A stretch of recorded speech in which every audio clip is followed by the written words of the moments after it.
Agora sim, estamos ao vivo. Estamos aqui para um debate sobre libertarianismo e liberalismo. Até então, eu, que sou dono do canal, um dos administradores do projeto em si, e juntamente aqui com o Marco, que é coordenador regional do MBL de Resende, aqui no Rio de Janeiro. Marco, quer se apresentar?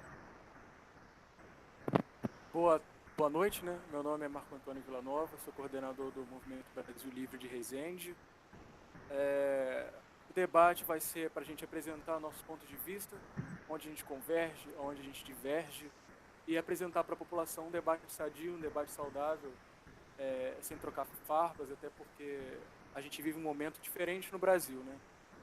Um momento que a gente tem uma ascensão da direita, tanto liberal, conservadora, enfim, e é sadio esse debate. Um forte abraço para todos aí. Isso aí. O nome debate às vezes traz aquela imagem de que vai ter um duelo aqui, que a gente vai ficar se batendo. Não vai ser assim, não. Eu e o Marco, a gente já se conhece já há um pouquinho de tempo já, então vocês não esperem pancadaria aqui. O debate vai ter três temas principais.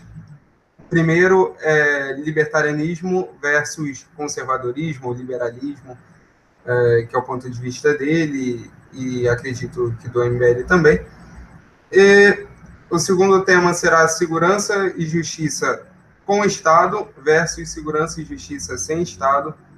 E o terceiro tema será a liberação das drogas. E no final a gente vai fazer umas considerações finais. Até então, cada tema nós vamos dividir 5 minutos para cada um fazer considerações iniciais sobre o tema. Exemplo, o primeiro tema eu vou explicar o que é o libertarianismo, ele vai explicar a visão mais liberal dele.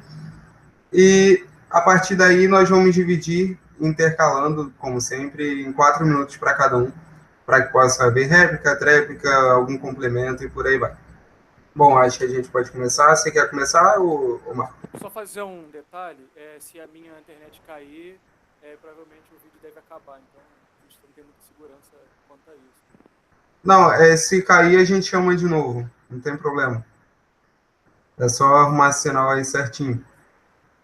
Qualquer coisa, como eu disse, se quiser tirar o vídeo para deixar mais leve depois, mas até então tá tudo tranquilo. Tudo tranquilo. As Você, considerações. Deixa eu perguntar, o conservadorismo e o libertarianismo vai ter contraponto ou vai ser só apresentação? vai ter a apresentação e depois o contraponto. Contraponto. Tá bom. Aproxima o microfone mais um pouco e deixa pertinho aí, porque tá baixo. Se aproximar aqui? Isso. Vai ter que ficar segurando aí. O áudio tá bom aí? Tá, perfeito. Perfeito. Eu posso começar a fazer umas considerações iniciais sobre libertarianismo? Pode? Sim. Tá, tranquilo. Libertarianismo é uma doutrina filosófica que preza pelos direitos de propriedade. E muita gente pode achar que libertarianismo e anarcocapitalismo são a mesma coisa, e não necessariamente. É possível haver anarcocapitalismo de uma forma que não seja uma doutrina filosófica, enfim. Mas aqui eu vou procurar defender um anarcocapitalismo baseado numa doutrina filosófica libertária. E quando a gente fala de ética libertária, é interessante a gente falar sobre alguns temas, como, por exemplo, a praxeologia, que nada mais é do que o estudo da ação humana, que Mises escreveu no seu livro Ação Humana. No espectro da praxeologia, é basicamente o seguinte: praxeologia explica que os seres humanos eles agem, e agir é o uso de meios para atingir fins. Basicamente é isso. E nós vivemos num mundo de escassez. Recursos são escassos, bens são escassos e necessitam de alocação. A escassez ela causa conflito. O Ranger Hoppe, que é o autor, talvez principal autor libertário ainda vivo, ele diz que ainda que tudo fosse abundante e infinito disponível no planeta, ainda existiria uma coisa escassa, que é você, o seu corpo.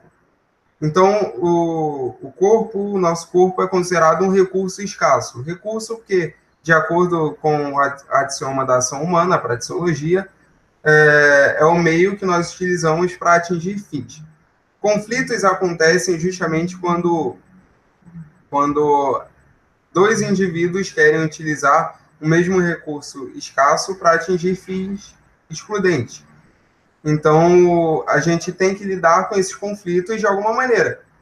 E a grande sacada, podemos dizer assim, da ética libertária é com o direito de propriedade. E eu vou tentar aqui explicar um pouco a ética argumentativa hoppiana, que é a ética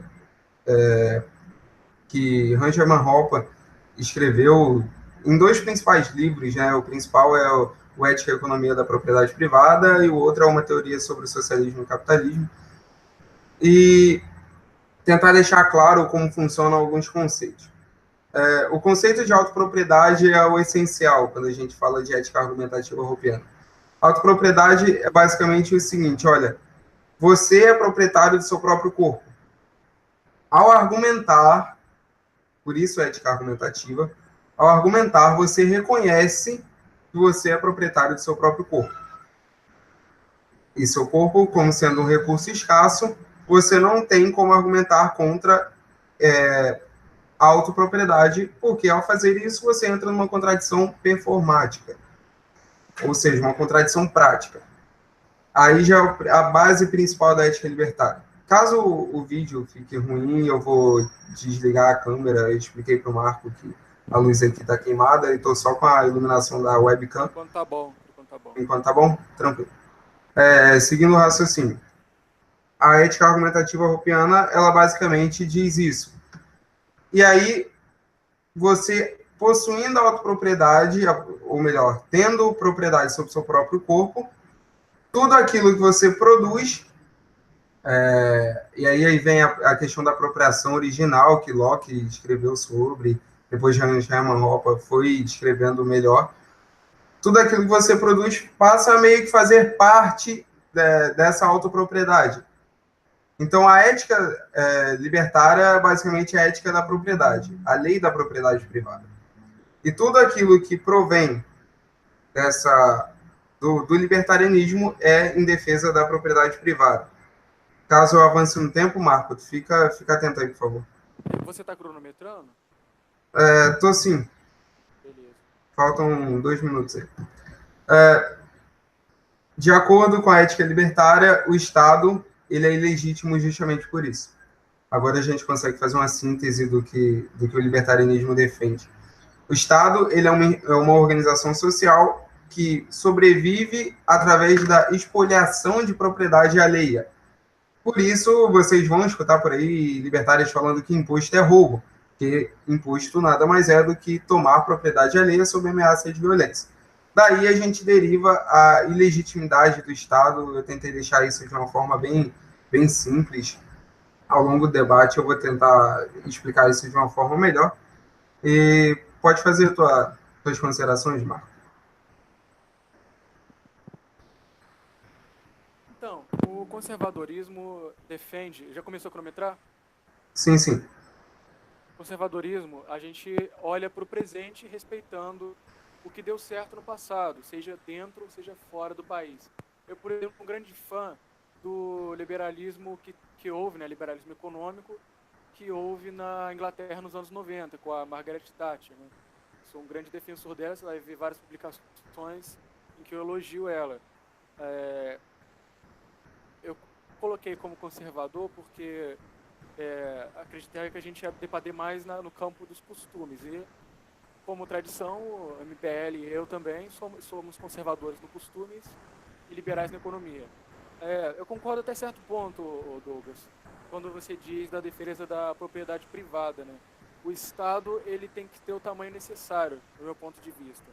E quando você começa a incentivar muito o coletivismo, quando você começa a aumentar muito o imposto, quando você começa a tirar muita liberdade, aí você acaba, de certa forma, ferindo a liberdade do indivíduo. E os conservadores, por incrível que pareça ou não, né, a gente olha muito para o bem-estar social. Então, a intervenção estatal que a gente faz é para quando há necessidade. Como eu falei, olhando para o presente, respeitando o nosso passado, naquilo que deu certo e naquilo que não deu certo também. Para a gente usar. Tanto que antes da Revolução Francesa, você tinha um conservadorismo oposto do que é hoje, né? Você tinha um conservadorismo que você colocava, como que se diz, grandes coronéis lá dentro dos ministérios, dentro da Câmara, onde a minoria não tinha espaço para falar. E a gente mudou muito quando teve a Revolução Francesa com os liberais. O conservadorismo mudou muito, é notório, até porque a gente respeita também o que não deu certo. Pode fazer o contraponto ou deixa para depois? Se tu quiser continuar fazendo as considerações, tu tem ainda 3 minutos. Eu só ia falar sobre a questão do imposto. Eu acho que o imposto tem que ter também o tamanho necessário, né? Porque a gente olha para o bem-estar social e olhar muito para o futuro como a gente define como utópico, porque o que a gente tem hoje no nosso Brasil, no nosso país, no mundo, que precisa haver uma intervenção estatal para poder equilibrar alguma coisa. Mas quando você tem imposto de um tamanho muito alto, aí realmente é roubo. E é aí que a gente concorda na diminuição dos impostos, na simplificação do imposto, né? Não faz sentido, por exemplo, você pagar imposto de renda para poder o dinheiro ir para a educação, para a saúde. Pô, vamos simplificar. Né? Você vai pagar imposto, um vai direto para a saúde, outro vai direto para a educação, sem ficar dando essas voltas que acaba facilitando a corrupção. Né? Pode fazer o primeiro contraponto. Ok. Falou um pouquinho, criticou um pouquinho a questão do coletivismo. Deixa eu só temporizar aqui, certinho. Pronto, agora sim. Falou um pouquinho sobre a questão do coletivismo e que os conservadores prezam pela liberdade individual. O problema é até um problema do próprio título do debate, libertarianismo contra conservadorismo, é que parece que são coisas excludentes e não são. O conservadorismo, que no caso o MBL defende, que é defendido na maior parte do globo, é um conservadorismo que preserva o Estado, certo? Preserva instituições, como, por exemplo, o Estado. O problema do conservadorismo é que, ao defender o Estado, ele defende um tipo de coletivismo, e aí a gente entra na questão da democracia, por exemplo. A democracia nada mais é do que a supressão de direitos individuais, da liberdade do indivíduo, mediante um coletivo. Como assim? Se 51% votou no Bolsonaro, 49% vão ter que engolir isso, sendo que eles se apropriaram da terra, sendo que eles compraram a sua casa, ou seja, o mercado ele funciona de qualquer forma, apesar do Estado. Então, o Estado ele não é uma instituição que surge como primordial na sociedade.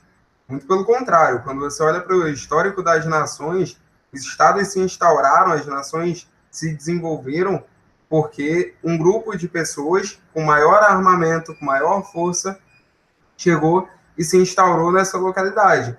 Isso não dá legitimidade, e aí é onde eu queria chegar na questão do imposto. Imposto é roubo não pela quantidade. Da mesma forma que se eu roubo R$1.000 da tua carteira, se eu roubar R$1, isso não vai deixar de ser roubo. O problema do imposto está justamente na questão ética e não quantitativa. É isso que libertários defendem. No caso, quando falam que imposto é roubo. Agora, eu quero aproveitar esse tempo para te fazer uma pergunta. Eu queria que tu me explicasse do ponto de vista conservador, liberal, enfim. Como vocês legitimam o Estado? Como vocês consideram o Estado uma instituição legítima? Não uma instituição necessária, né? Porque necessário, a necessidade acaba sendo algo arbitrário. Você pode chegar em alguém que mora numa comunidade do Rio de Janeiro e perguntar, olha, o que você acha do Comando Vermelho? Talvez eles digam, olha, eu acho que é necessário, né? Mediante outras facções, eu acho que é necessário, porque se não acabar o Comando Vermelho, ou melhor, se acabar o Comando Vermelho, vai vir outra facção e vai tomar o lugar aqui e a gente não vai conseguir viver. Então, isso que eles fazem não é legitimar o Comando Vermelho, assim como as pessoas não costumam legitimar o Estado, apenas tentam dar um ar, né, de promoção do bem-estar social, sem tornar essa instituição legítima, como conservadores e liberais legitimam o Estado.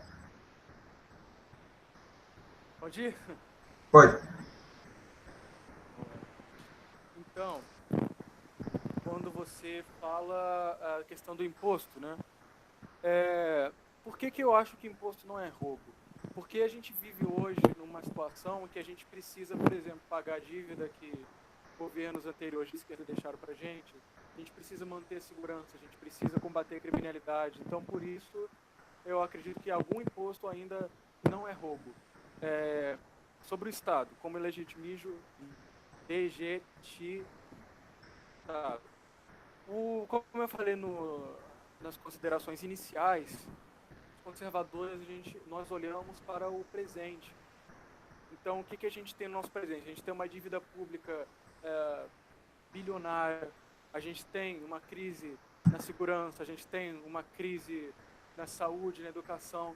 E olhando para o presente, sei lá, 10, 20 anos, não tem como a gente conseguir controlar sem ter alguma intervenção estatal, sem ter que cobrar imposto para, por exemplo, manter o básico, que é a saúde, educação e segurança. A gente precisa, não tem como, por exemplo, o próprio indivíduo ou de uma organização privada combater esses certos tipos de crise. Então, a gente acredita que é só através do Estado que tem como você promover segurança, como você pagar. Gosto de enfatizar isso, porque a nossa dívida não é pouca. A gente tem muita dívida que o PT deixou pra gente. E se você começar a simplesmente dar calote, vai só aumentando, chega uma parte que fica insustentável. Chega na situação da Venezuela, de Cuba e de outros países socialistas. Então a gente precisa controlar. E para controlar isso só através do Estado, a menos que você tenha uma outra solução pra gente. Tem 3 minutos ainda, se quiser falar. 3 minutos? Isso. Então, tá bom, eu vou fazer a minha pergunta aqui. Só uma pergunta, como que a gente vai pagar a dívida sem o Estado? Só isso. Ok. A dívida, ela existe justamente por causa do Estado, né? E aí está uma ilusão, a gente pode matar essa questão com 2 conceitos econômicos. O primeiro deles é o conceito de incentivos, né? Incentivos, a palavra já é bem sugestiva, o que ela quer dizer. Eu vou tentar ser bem breve. Imagine que você tem 2 tipos de organizações sociais. Uma organização, ela adquire sua receita, ou seja, ela ganha dinheiro mediante coerção. E, independente de a pessoa que está sujeita a essa organização quiser o serviço ou não, ou se ela quiser ou não pagar, ela vai pagar, ou então ela vai presa, ou então ela vai sofrer algum tipo de violência, isso é coerção, né? Agora você imagine outra organização social. Essa organização social, por outra vez, ela precisa de demanda, ou seja, ela precisa de pessoas voluntárias querendo o serviço que ela presta para que ela possa ter receita, para que ela possa ter o seu dinheiro, o seu lucro, enfim. Dentre essas 2 instituições, eu deixo o meu questionamento a você. Dentre essas 2, qual tem mais incentivos para prestar bons serviços, para prestar serviços que realmente satisfaçam a demanda? E meu outro questionamento é, Milton Friedman, isso que é curioso, eu vou usar um liberal da Escola de Chicago. Milton Friedman e o Kim Kataguiri do MBL já falou isso várias vezes, e eu concordo com ele nesse ponto, tá aí, uma concordância. Difícil o ANCAP concordar, hein, com o MBL. Mas, enfim, Milton Friedman, ele dissertou sobre as 4 formas de se gastar o dinheiro. Tá acabando meu tempo, vou ser curto. E uma das 4 formas é você gastar o dinheiro dos outros com os outros. E então você não se preocupa nem com a qualidade e nem com o preço desses gastos. Então, o Estado em si, ele não vai dar certo porque ele não tem incentivos para dar certo. E não vai ser através do Estado que a gente vai sanar os problemas do Estado. Beleza, suponhamos que quite a dívida pública, então estamos prontos para um ANCAP, e aí já pode virar ANCAP. Pode começar. Não, pode terminar, você falar sobre a dívida. Sim, a questão da dívida, é justamente isso. A dívida, ela foi criada por causa do Estado, então, vou usar um conservador. Não espere que a solução venha do governo, o governo é o problema. Então, a gente não adianta nós esperarmos que a solução para um problema venha justamente aquele que criou o problema.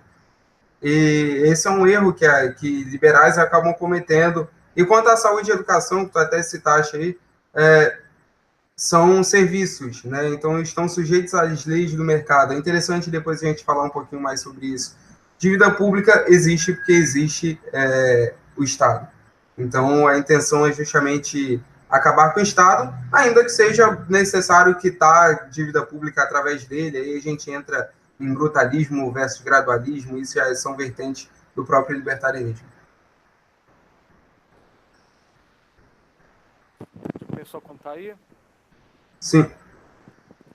Então, primeiro você disse aqui que a dívida é culpa do Estado, né? A gente tem uma pequena divergência. Por quê?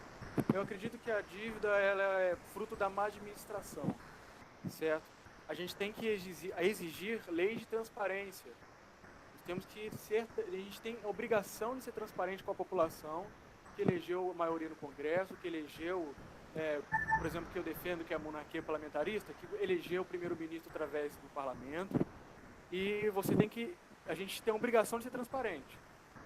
Então, quando você não é transparente, aí já está indo contra o meu pensamento. Aí você já está jogando a culpa no meio de tudo, no meio do bolo inteiro do Estado. Eu não acredito que é a culpa do Estado, é a culpa da má administração do engano do PT e outros partidos nos enganaram há muito tempo e a gente tem pagado essa conta, certo? Agora, você também falou sobre, como é que é aqui? Que não existe nenhum incentivo.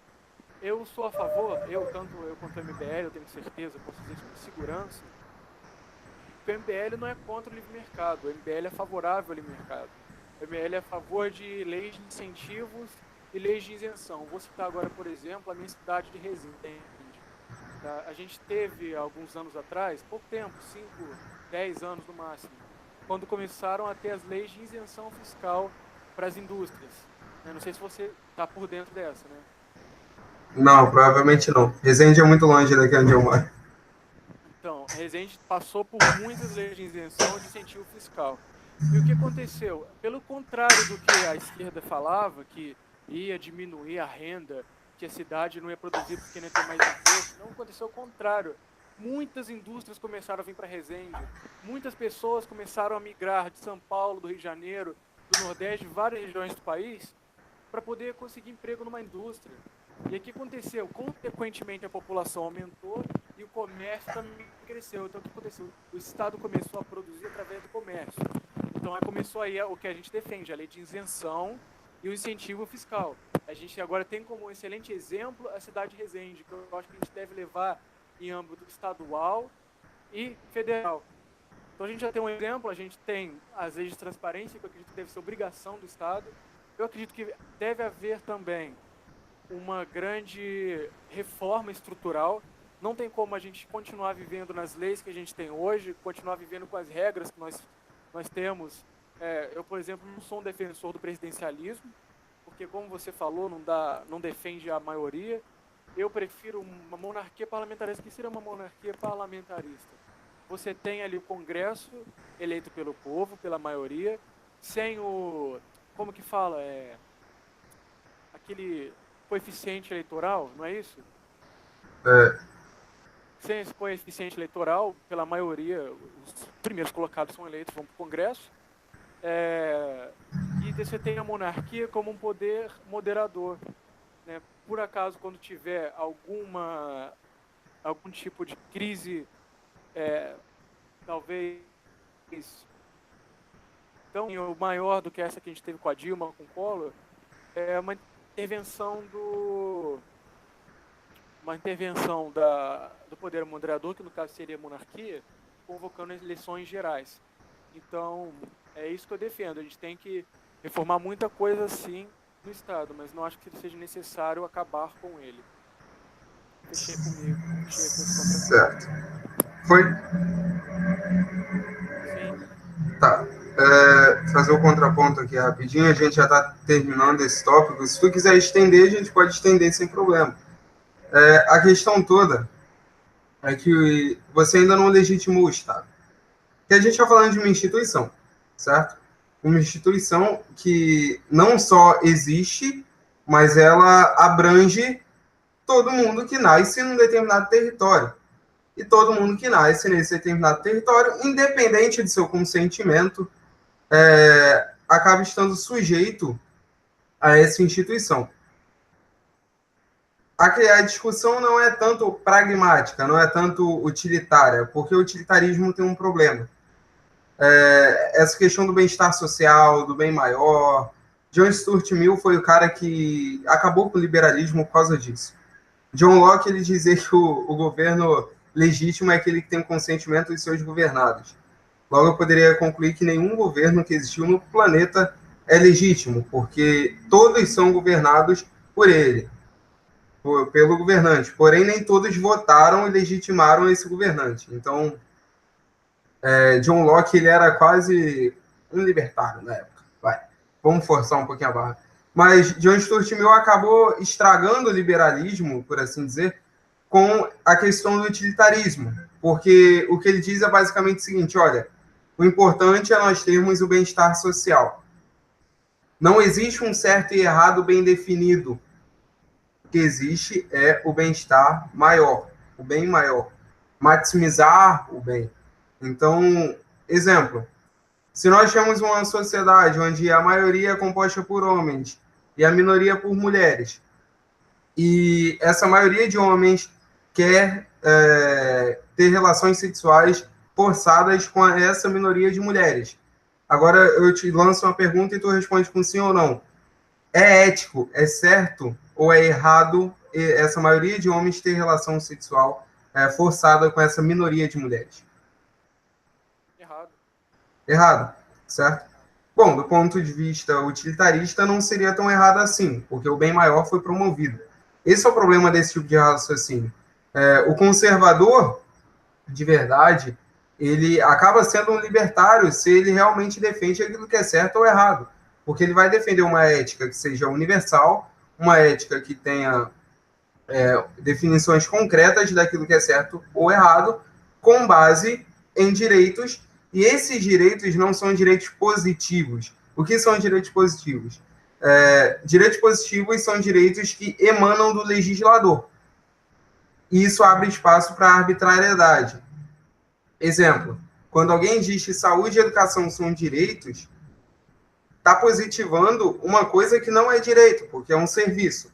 Por que é um serviço? Porque está sujeito às leis do mercado, tanto questão de contratação, tanto questão de folha salarial e por aí vai.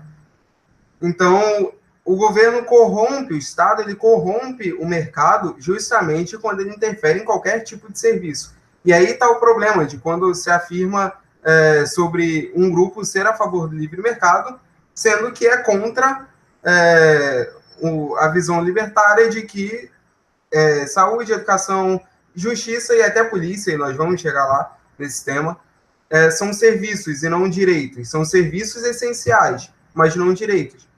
Porque agora eu te lanço uma pequena reflexão. Se saúde e educação são direitos porque são tão essenciais, então moradia poderia ser considerado direito também, se você leva em consideração o direito positivo e não um direito natural que nos foi dado, seja por Deus, ou que nós reconhecemos através da razão, através da argumentação. E aí, no caso, a gente entra na ética argumentativa hopiana, que é justamente aquilo que eu expliquei.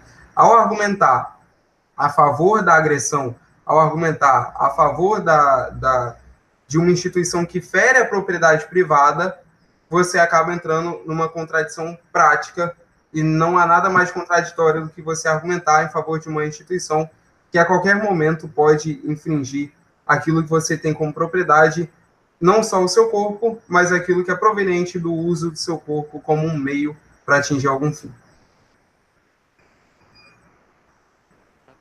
Eu vou fazer o seguinte, então, Douglas. Vou falar de segurança, mas eu... Deu uma travada aqui, Marco. Tem como repetir? Opa, pode falar.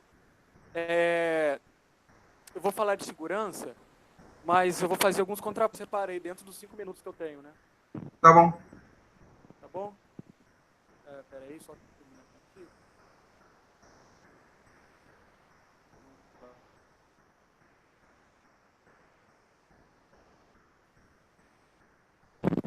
Vamos lá, você começou. Vai. Então, um grande defeito que a gente coloca dentro do libertarianismo, em geral, não só libertarianismo capitalista, mas também, enfim, da esquerda, nem tudo gera lucro.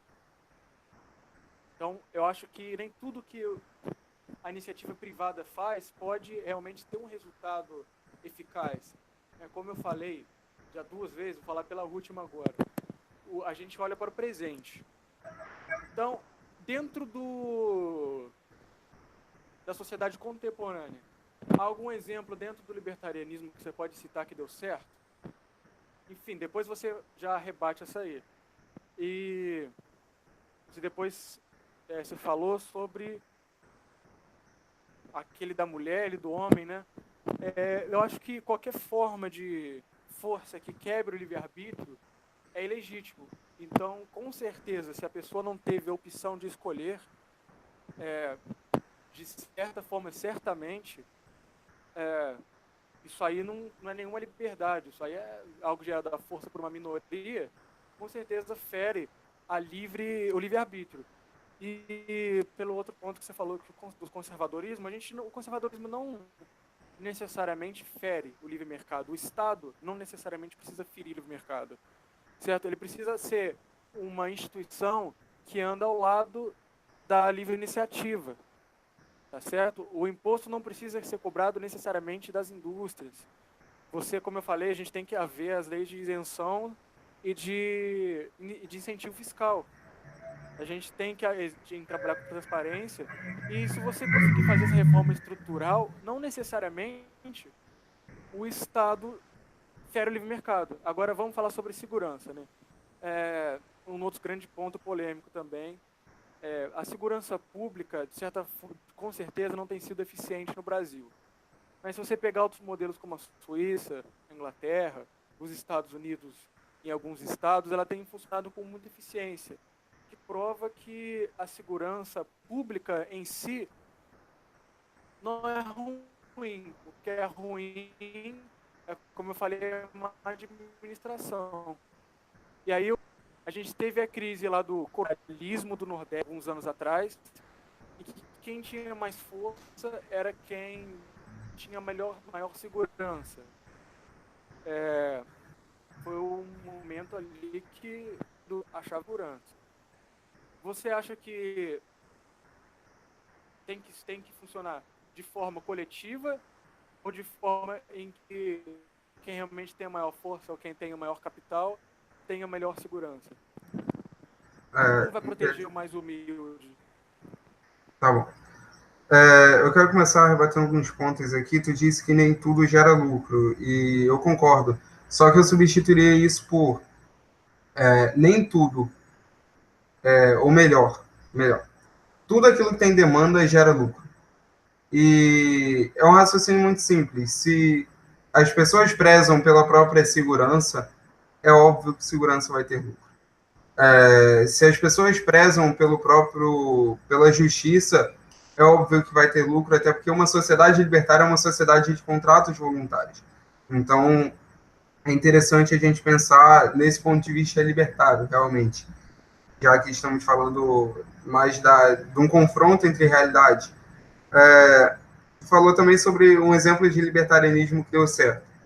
Seria um anacronismo se eu dissesse que exemplos passados foram exemplos de libertarianismo ou de anarcocapitalismo, até porque libertarianismo e anarcocapitalismo só foram descritos depois de um tempo, no século XX.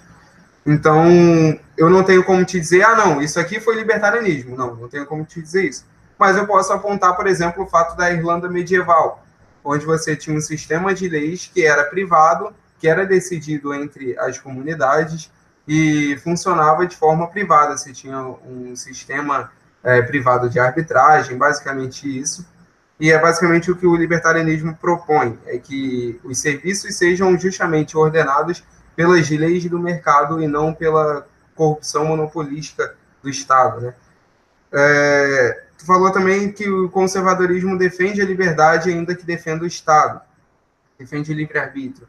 O problema é que a partir do momento que você diz para alguém, olha, agora você vai ter que pagar, agora você vai ter que pagar uma certa quantia da tua renda para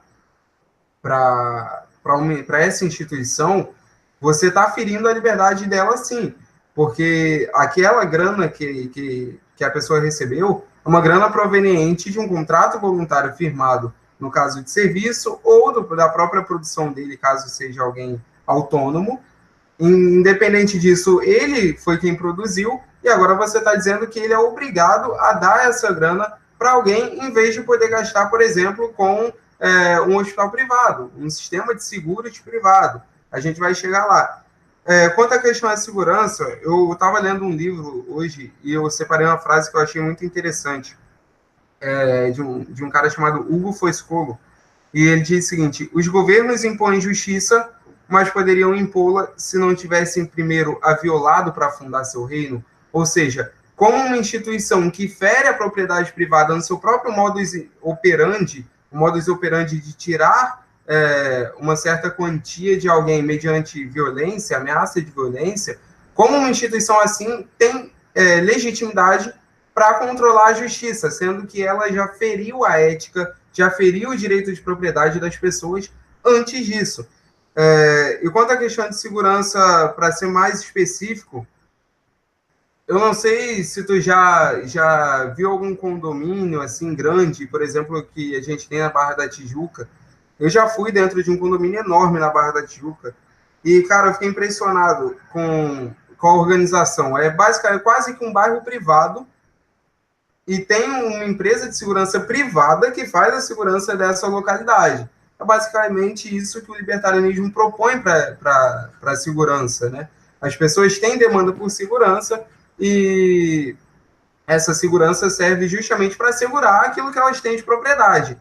E aí, com base em contratos, por exemplo, com um bairro privado, e, por exemplo, vamos supor que eu tenho meu bairro privado, como eu tenho incentivos, já que eu estou sujeito à lei do mercado e não a um monopólio, como eu tenho incentivos para lucrar, para oferecer bons serviços para que eu possa lucrar, obviamente eu vou buscar a melhor empresa de segurança possível. Porque se amanhã ou depois essa empresa não oferecer o serviço de qualidade, essas pessoas vão começar a sair do meu bairro privado e rescindir contrato, ou esperar o término do contrato, dependendo das cláusulas, e por aí vai. A questão está, uma sociedade libertária é uma sociedade de completo voluntarismo primário, por exemplo, através de contratos, enquanto uma sociedade onde o Estado existe, onde o Estado tem algum poder, é uma sociedade onde as pessoas são forçadas a viver diante daquela realidade, sem antes ter assinado nenhum contrato.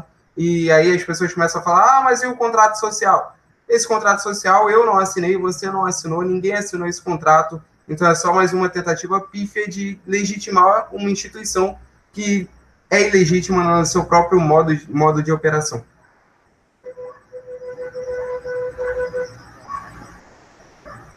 Conseguiu entender? Se tu quiser que eu sintetize, segurança privada vai acontecer mediante contratos voluntários, assim como acontece em condomínios grandes, fechados, ou até condomínios normais que contratam pequenas empresas, médias empresas de segurança. Dentro de segurança pode estar justiça também, certo? Sim. Vamos lá, você começou falando de algum exemplo que você deu na era medieval. Eu acho que você dá um exemplo tão ultrapassado é um risco que a gente corre. Como eu falei, a gente tem que olhar algo que esteja no passado, mas que seja um passado recente, contemporâneo. Eu acho que não é um risco que todos nós estamos capazes de correr para ver se dá certo. Então, é muito arriscado você querer implantar isso de uma hora para outra depois de muito tempo. Enfim, sobre a questão da segurança. Vamos supor, Douglas, como já acontece hoje, que as empresas, não de segurança hoje, mas as empresas, elas comecem a se juntar para que beneficiem a elas mesmas. Você tem aí no Rio, agora, como Campo Grande, eu tenho uma tia que mora lá, e você vê que a milícia domina ali. Então, se de um dia para a noite eles resolverem que não vão mais defender ninguém, que eles vão fazer que a lei os favoreça, quem vai combater? Outra questão, a da justiça. Mesma coisa das empresas. Se os juízes, os promotores, essas grandes figuras, magistrados da justiça, se elas também se juntarem, como já acontece com as empresas, se elas começarem a se juntar para que a lei os favoreça, e esses donos da lei, você tem muitos juízes também, por exemplo, que se sentem os donos da lei, que fazem uma série de crimes e não são punidos, porque na hora de dar canetada ali para poder prender um cara desse é muito complicado. Quem iria prender esses camaradas que se juntaram para poder fazer que a lei os favoreça? E como outra coisa também, você falou também bastante do contrato social, de condomínios fechados, mas esses condomínios, eles são propriedades de pessoas que têm uma classe média alta. Então, as pessoas que têm uma classe média para baixo, como que elas iam fazer para poder contratar um serviço de segurança? Elas iam ter que abrir mão de outro serviço necessário? Aí ia faltar dinheiro, por exemplo, para poder pagar o seu plano de saúde ou a escola para o seu filho? Como é que ia funcionar? Ou não existe gente pobre no libertarianismo? Pode ir. Tá. Primeiro ponto é a questão da segurança. Mas e se empresas se juntassem e acontecesse como as milícias? Ok.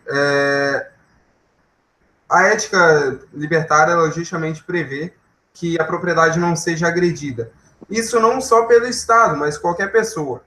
Então, qualquer instituição, qualquer grupo de pessoas que faça isso em uma sociedade libertária estará sujeita a punições. Se for uma empresa que do nada decidiu se juntar com outra e instaurar isso, ok. A gente está falando de um contexto onde as pessoas, os civis, têm armas. Aí a gente concorda, a gente é a favor do armamento civil, tranquilo.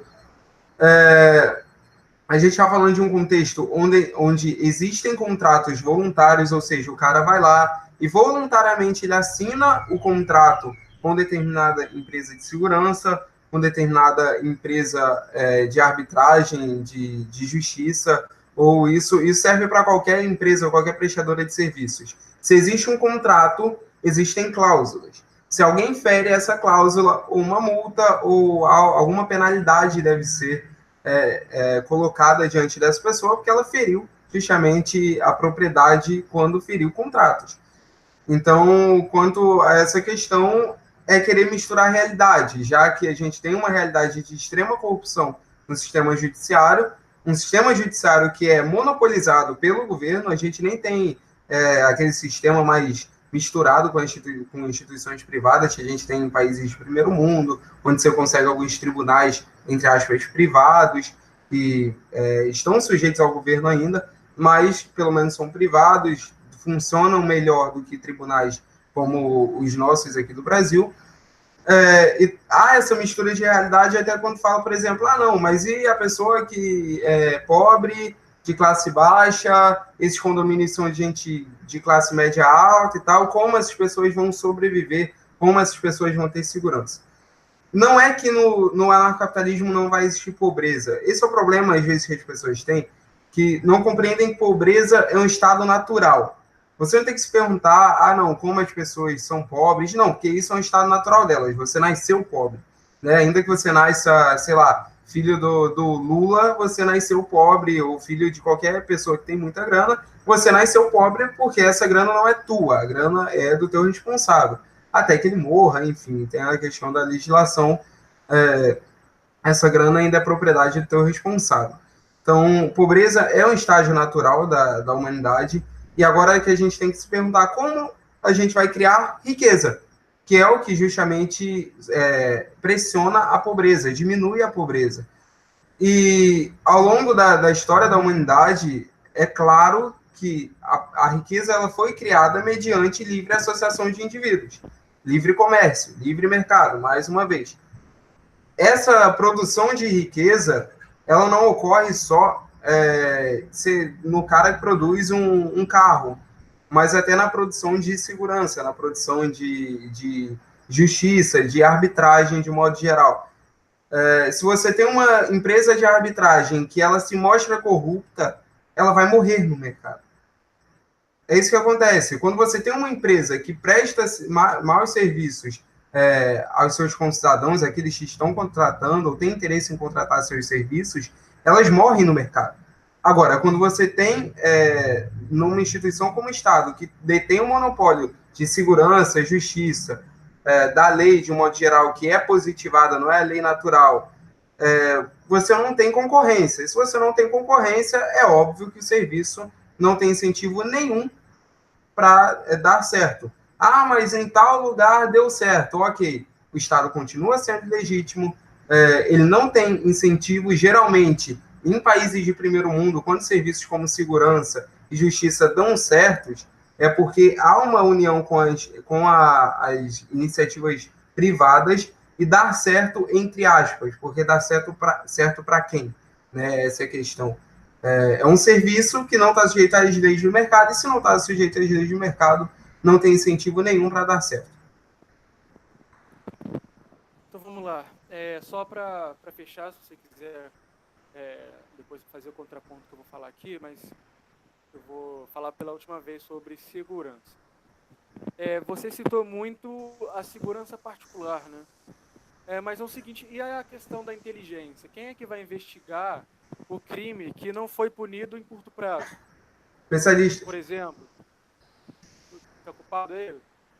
Oi? Aconteceu alguma coisa aí? Não, continua. Tá. Então, você tem essa questão da inteligência. E você pegar como, por exemplo, particulares, que já acontece nos Estados Unidos, é um risco muito grande. Um indivíduo somente começar a investigar uma formação criminosa, como, por exemplo, o cartel. Que eu queria entrar, eu estava tentando lembrar o nome da palavra, eu tinha esquecido. Se muitas empresas corruptas se juntarem e formarem um cartel, se as empresas de segurança formarem e juntarem um cartel, aí você fere a própria livre iniciativa. Quem vai punir se o todo já está corrompido como um cartel formado? E outra pergunta, o serviço do libertarianismo, ele é apenas ostensivo ou vai ter algum investimento na questão da inteligência? Qual que é o incentivo para a inteligência, levando em conta o risco que as empresas têm de começar a investigar grandes cartéis? Certo. Quanto à questão da inteligência, você perguntou quem vai fazer a inteligência. Não vai ser uma pessoa só, obviamente, né? Você não tem numa empresa, pelo menos uma grande empresa, ou uma empresa que esteja comprometida em efetuar um serviço eficiente, uma pessoa só que efetue um serviço complexo. Então, você vai ter mais pessoas especialistas na área que façam isso. É igual, por exemplo, como tu vai prover saúde através de hospitais, quem é que vai cuidar, sei lá, da parte de clínico geral? É um médico só? Não, são vários. Um médico só não atende aquela demanda que ele tem. E a demanda por segurança, ela é muito grande, ela é iminente, já que, por exemplo, no Brasil, onde nós vivemos. Outro ponto foi a questão do surgimento de cartéis. Cartéis, monopólios, oligopólios, eles só existem e sobrevivem mediante corrupção estatal. Como assim?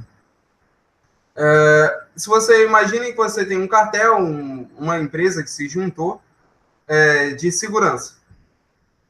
Você tem que, no mínimo, me dizer que não vai ter um empreendedor que vai cobrar mais barato pelo serviço, com um serviço melhor, para lucrar mais do que esses caras que estão nos cartéis. É bem o que aconteceu, por exemplo, com o táxi Uber. É um exemplo de, podemos chamar de cartel, monopólio, esse tipo de junção, né, onde você impede a concorrência. E, na verdade, o que aconteceu foi que surgiu uma empresa, no caso a Uber, desregulamentada pelo Estado. Lembrando que esse grupo, no caso dos taxistas, e não só eles, mas até, por exemplo, os ônibus. Né? No Rio de Janeiro, principalmente, você tem empresas de ônibus que dominam determinado território com o aval da prefeitura, e qualquer um que queira concorrer com essas empresas é considerado ônibus pirata e é criminoso.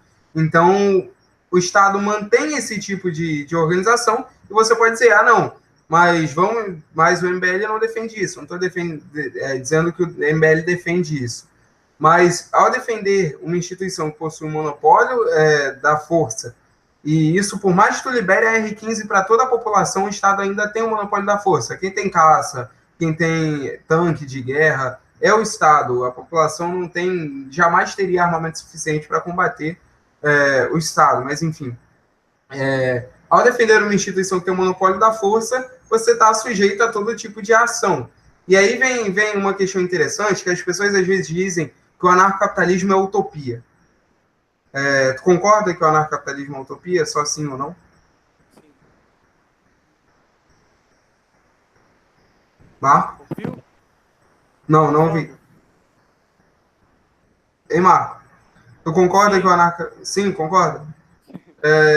Aí está um problema, porque utopia é justamente quando uma ideia que prescreve como as pessoas devem agir, ela está fora da realidade, seja natural ou circunstancial das pessoas. A questão é que o anarcocapitalismo, o libertarianismo, ele não prescreve como as pessoas devem agir, mas ele diz como as pessoas não devem agir, ou seja, elas não devem ferir a propriedade privada alheia. Então, aí está um problema ao dizer que anarcocapitalismo é utopia.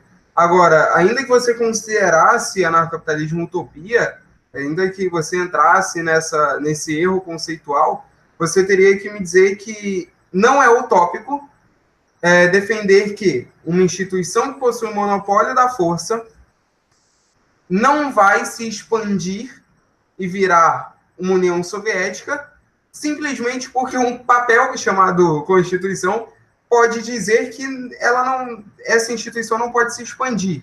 Né? Então, é uma utopia acreditar que uma instituição que tem o monopólio da força, que adquire sua grana mediante ameaça de violência através de imposto, que não foi legitimado até agora, só foi justificado. Não. A gente precisa de imposto para, por exemplo, manter os mais pobres. Beleza. Então, eu posso pegar a carteira de alguém, dizer, olha, eu estou fazendo um bem aos outros, estou promovendo o bem-estar social, e eu quero 2.000, né, que você tenha, você vai se virar, vai me dar 2.000, e eu vou repartir entre pobres aqui na minha cidade. Isso não torna a minha ação legítima. Continua sendo roubo, independente da finalidade. A não ser que você concorde que os fins justificam os meios. E aí não tem nada de anticonservador do que defender uma ideia maquiavélica como essa. Mas, enfim, basicamente é esse o meu contraponto. Você não tem como sustentar cartéis no livre mercado, porque o próprio mercado vai punir, já que possui incentivos para que surjam novas empresas, como, por exemplo, surgiu a Uber e chegou no Brasil desbancando quase completamente os táxis, e também incentivando a concorrência, incentivando os preços menores e a melhoria dos serviços. Eu vou entrar na questão das drogas agora, mas eu vou já botar alguns contrapontos aqui.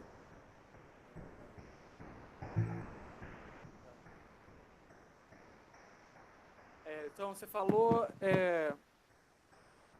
sobre a questão dos cartéis e enfatizou no finalzinho. É o seguinte, um indivíduo sozinho, ou pequenos indivíduos, não terão força para poder combater grandes cartéis. Né? Isso eu falo não só na questão financeira, mas na questão de segurança, certo? Porque é muito perigoso, por exemplo, uma pessoa se levantar, ou alguns indivíduos se levantarem para lutar contra um certo tipo de cartel, sendo que ele trabalha na área da segurança e ele tem uma força que fere até a própria vida. Então é um grande risco a se correr. E por que aí você perguntou sobre utopia? O que eu falei que é utopia? Porque na sociedade contemporânea não temos um grande exemplo, certo? Então, na visão de um conservador, quando você não tem um grande exemplo recente, é uma utopia, certo? Porque é Esse difícil às não, vezes de pensar, até para alguns anarcocapitalistas. Pode falar rapidinho. é só um parêntese, a definição de utopia não é essa, tipo, não foi praticado, logo não vai acontecer ou não vai dar certo, entendeu? É só Sim, um eu parêntese. acredito que para poder acontecer a gente precisa de bons exemplos, né? Mas aí vamos entrar na outra questão. Você falou da Constituição e dentro do Estado não precisa necessariamente uma Constituição. Você tem o exemplo do Reino Unido, onde existe um Estado, existe uma monarquia parlamentarista, mas o motivo pelo qual eu tenho até aqui vários quadros do Reino Unido, é, você tem um Estado e você não tem uma Constituição. Você tem leis, códigos penais para certos tipos de crime. Você tem uma facilidade maior para alterar esses códigos sem necessariamente ter uma Constituição autoritária. No meu ponto de vista, é muito autoritário. Você tem que proíbe vários outros tipos de leis, né, como, por exemplo, agora estão fazendo um sacrifício enorme para conseguir liberar a questão do casamento gay, porque tem uma Constituição que é contra. Enfim, não vou entrar nessa questão, pelo menos não hoje. E por que eu acredito que o imposto é legítimo? Porque ele promove o bem-estar social, certo? Você, queira ou não, qualquer tipo de ideologia, você tem uma sociedade mais carente que não tem dinheiro para poder ter certo tipo de serviço. Então você não pode simplesmente mandar todos eles ir a merda e falar que vocês não têm dinheiro, você não vai comprar. Você precisa de um... Como que eu vou dizer?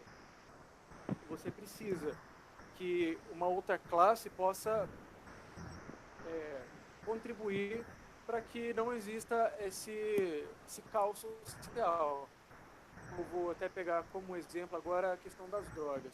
A gente tem hoje a questão das drogas, da maconha em especial, certo? Que acontece vários tipos de crime bizarro porque o indivíduo comprovadamente tem problemas mentais gerados pela cannabis. Você tem também, por exemplo, no passado, a questão da guerra do ópio, né, que a China chegou num caos porque foi liberada a droga, todo mundo começou a consumir. Isso como que eu vou dizer? Isso gera consequências no cérebro. Então, um indivíduo que não tem consciência para poder tomar certos tipos de ato não pode ferir a liberdade de outra pessoa. Concorda comigo? Em Um parte. indivíduo inconsciente, um indivíduo consciente não pode ferir a liberdade de outra pessoa, certo? Em parte. Então tá bom. E você tem, por exemplo, na questão do- das moradias. Eu vou falar a palavra, né? Porque aqui aqui no Brasil tem o costume de você mudar a palavra para tentar melhorar, mas isso não funciona. Nas favelas do Rio, por exemplo, Uhum.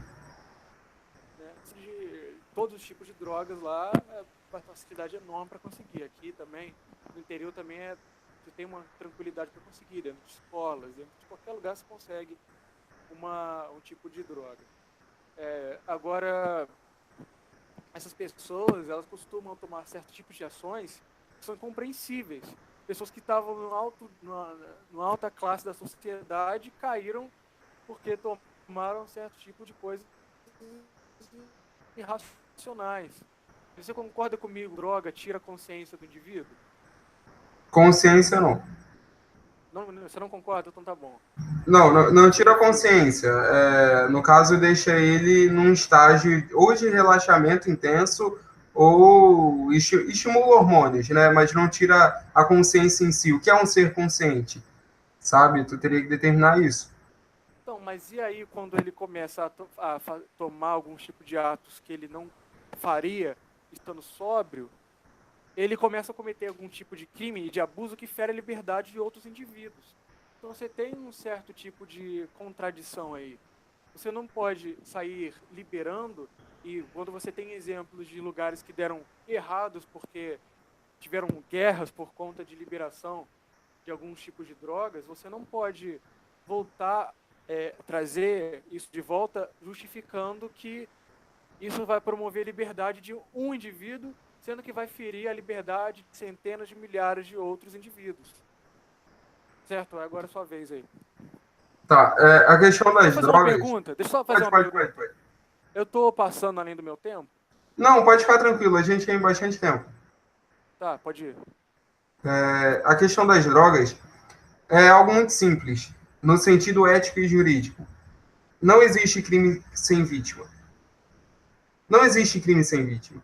Ah, mas a vítima é o cara que está usando. Ah, mas existem consequências indiretas. Ok, mas consequências indiretas não podem ser configuradas crime. Exemplo, um rapaz que se torna homossexual, ele pode até causar a separação dos pais se os pais tiverem alguma discordância sobre a homossexualidade dele. Enfim, é uma consequência indireta e não é um fator determinante, ou seja, não é algo que está determinado que vai acontecer. Essa questão das drogas é muito interessante.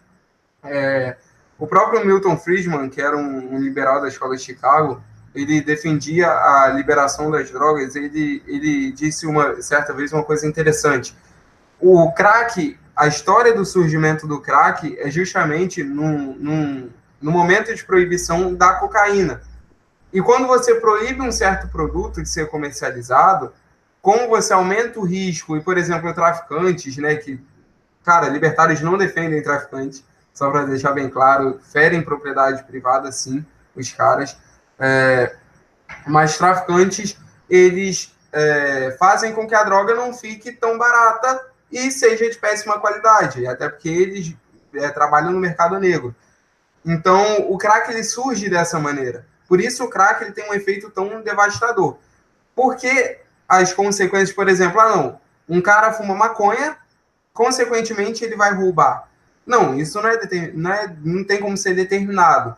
Até porque eu posso dar exemplos, e aí se tu quiser uma análise empírica, tu pode ver vários artistas, várias pessoas, nem precisa ser rico, eu conheço, tem universitários que usam maconha e viram esquerdistas, a gente concorda que maconha não faz bem para o cérebro, mas ok.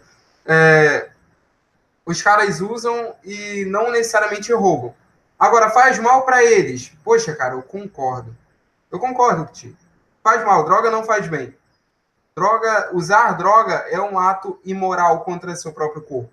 Porém, ao dizer que alguém não pode fazer mal a si mesmo, você está outorgando a uma instituição um direito que ela não tem. Primeiro, porque ela é ilegítima. Primeiro de tudo, o Estado ainda não foi legitimado, porque, cara, ainda que não haja, por exemplo, Constituição na Inglaterra, nada faz com que o Estado seja legitimado lá, nem aqui, nem na China. Porque continua sendo uma instituição que fere o direito de propriedade. Como eu já expliquei aqui através da ética argumentativa europeana, transcendental, não é uma questão de... é relativo, depende. Eu posso simplesmente não reconhecer a propriedade privada, sendo que ao argumentar você reconhece a tua autopropriedade, porque está usando o teu corpo como um meio para atingir o fim da argumentação. Então, é uma contradição prática. Então, o Estado continua sendo ilegítimo, seja para qualquer ato, por mais bondoso que seja, por mais que o governo brasileiro decidisse acabar com a fome na África, ainda seria uma instituição ilegítima.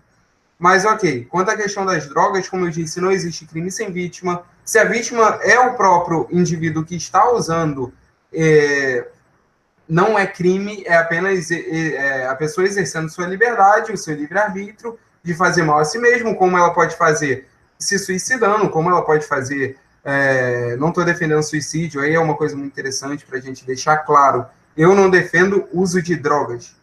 Eu não defendo suicídio, eu não defendo que o cara encha a cara, por exemplo. Mas eu defendo que, se ele quer fazer, que ele tem o direito de fazer. Porém, que ele não agrida a propriedade de ninguém.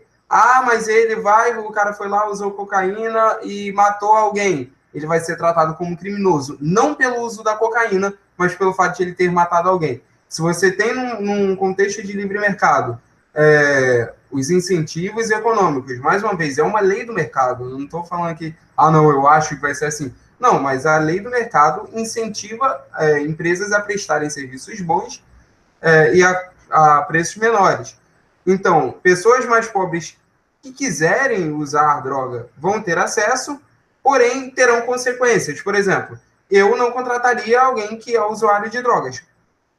Eu não contrataria. A maioria das pessoas não contrataria, porque já tem essa desconfiança. Isso faz com que as pessoas pensem, poxa, eu não vou usar drogas então. Ou, e aí vem, a gente volta naquela questão de ferir a propriedade, ou eu vou usar droga e vou pagar com dinheiro de roubo. E aí ela vai ser tratada como criminosa, e aí menos pessoas têm incentivos a usar drogas. Ao contrário do que acontece com a proibição. Na proibição, a droga é vista como um desafio justamente ao sistema, é vista muitas vezes como uma solução para algum problema, e pior ainda, a droga tem uma qualidade cada vez pior, justamente por ser um serviço do mercado negro aqui no Brasil. Quanto a ter dado certo ou não em alguns países.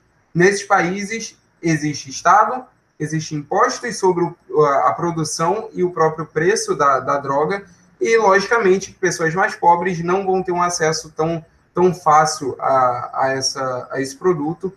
E aí, como eu disse, para encerrar, não existe crime sem vítima. Você não pode prender alguém ou considerar crime alguém vender um recurso que é escasso, ou seja, está sujeito também a ser propriedade e a ser comercializado. Você não pode simplesmente prender alguém por isso. Traficantes devem ser presos. Não necessariamente pela venda de drogas, mas por matar inocentes, por matar policiais e por aí vai.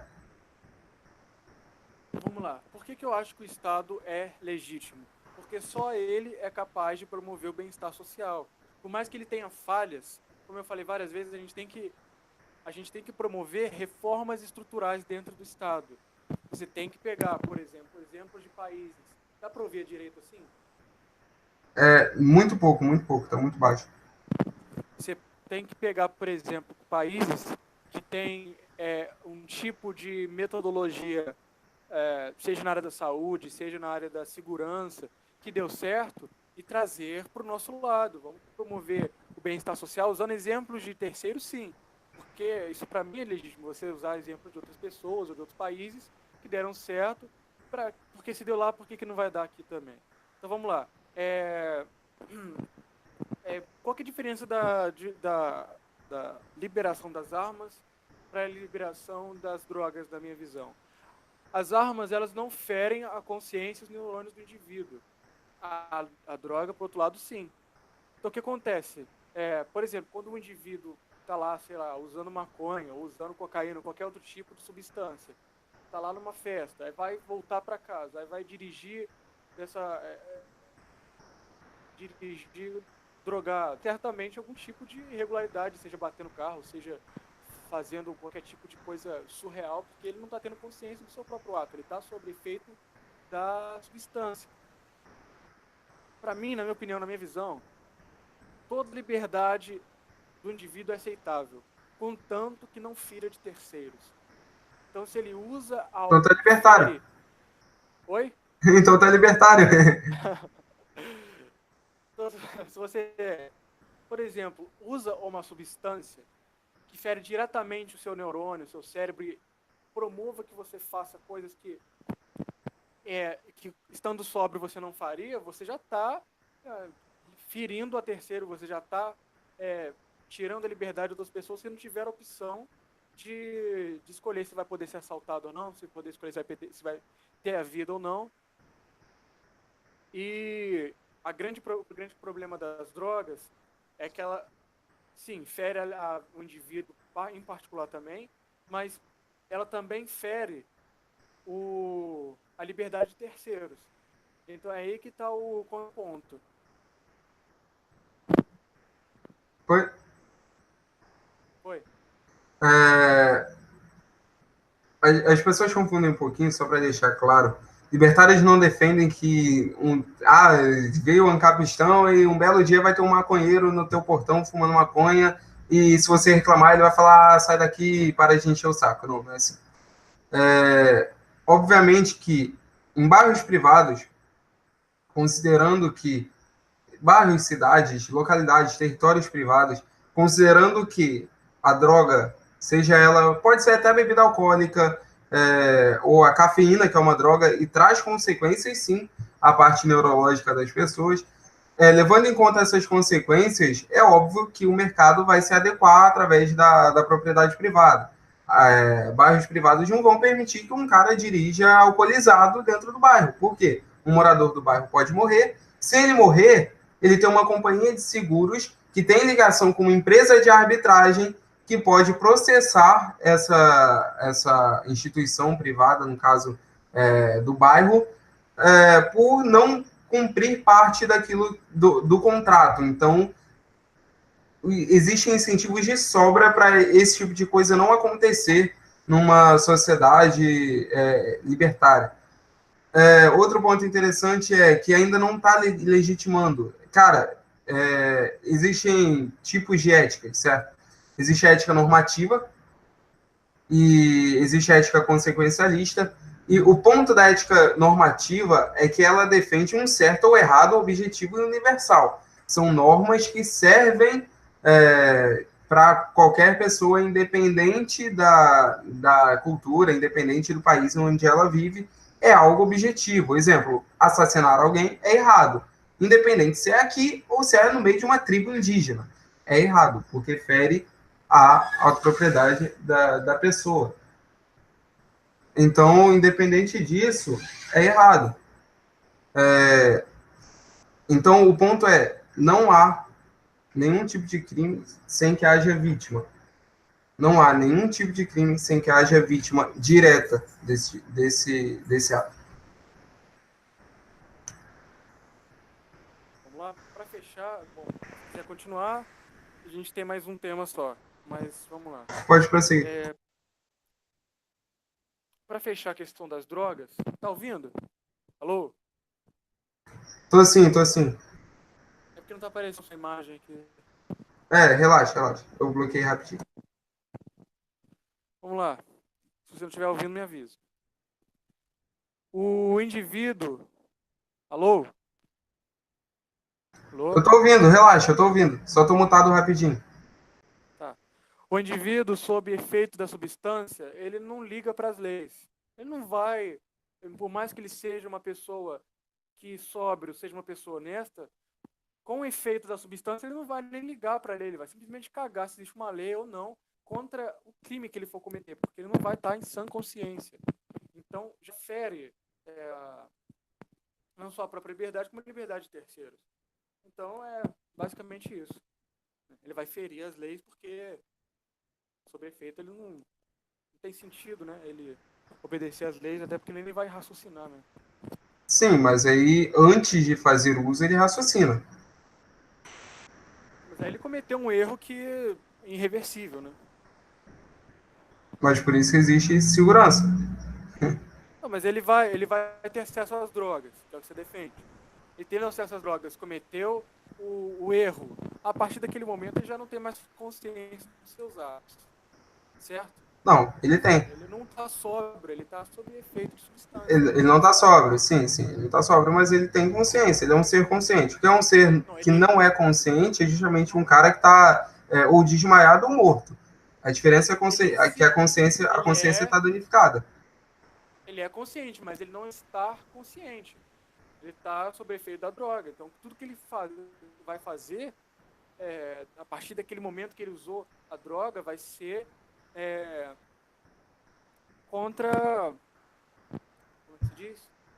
Vai ser contra aquilo que ele faria estando sobre consciência normal que ele teria.